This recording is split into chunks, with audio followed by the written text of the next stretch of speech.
Aussi difficile que cela a pu être, je suis arrivé à une conclusion inévitable et profondément gênante. Je crois qu'une élite et les entreprises qu'elle dirige n'ont pas seulement pris le contrôle de notre énergie, de nos réserves en nourriture, de notre éducation, de nos services de santé, mais aussi de quasiment tous les aspects de nos vies. Et c'est possible en contrôlant le monde de la finance, non pas en créant plus de valeur, mais en contrôlant véritablement la source de l'argent. Lorsque j'ai suivi la trace de l'argent, j'ai découvert que cela me ramenait au niveau d'une pyramide. Nous nous situons à la base, vacants à nos occupations quotidiennes. Au-dessus de nous se trouve le gouvernement. Ces personnes à qui l'on donne le monopole du pouvoir et qui l'utilisent pour nous taxer et nous contrôler, que l'on soit d'accord ou pas. Mais qui les contrôle, eux? Au niveau supérieur se trouvent les entreprises. Beaucoup diraient que désormais ce sont les entreprises et non pas les États-nations qui dirigent le monde. Ils parlent de corporatocratie. Pour prendre possession des ressources mondiales et contrôler les marchés, cette corporatocratie doit avoir accès à un argent de faible valeur.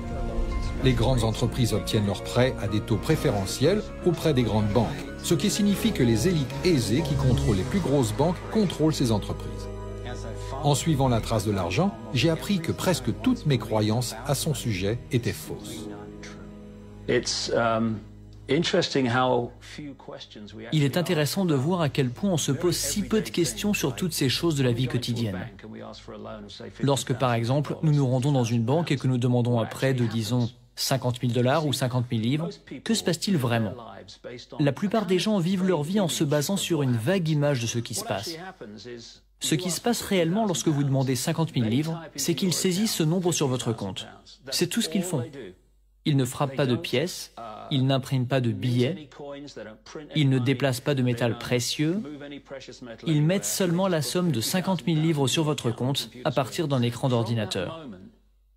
À partir de ce moment, vous commencez à payer des intérêts sur de l'argent qui n'a jamais existé, n'existe pas et n'existera jamais.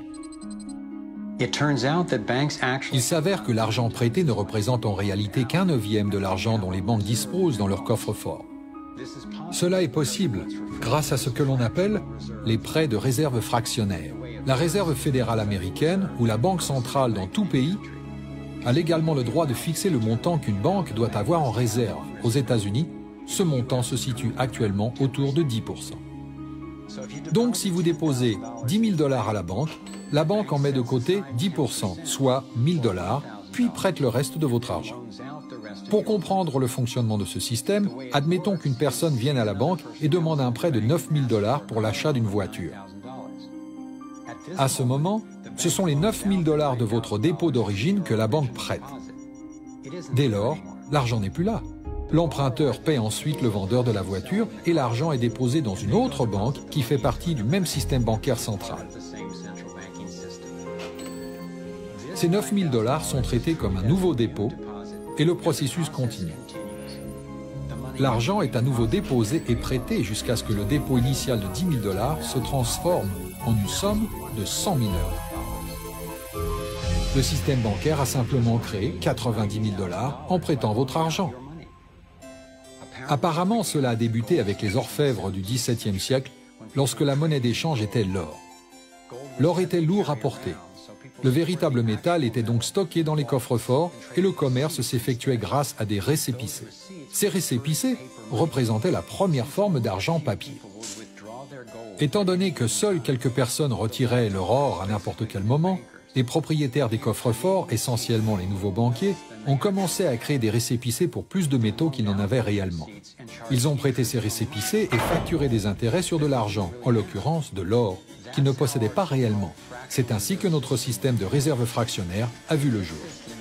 Dans ce système, les banquiers sont supposés créer de l'argent à partir de rien, alors que le reste d'entre nous doit travailler dur pour le gagner. Cela a engendré une forme moderne de servitude, dans laquelle la masse de la société travaille désormais pour s'acquitter de ses dettes auprès des banques.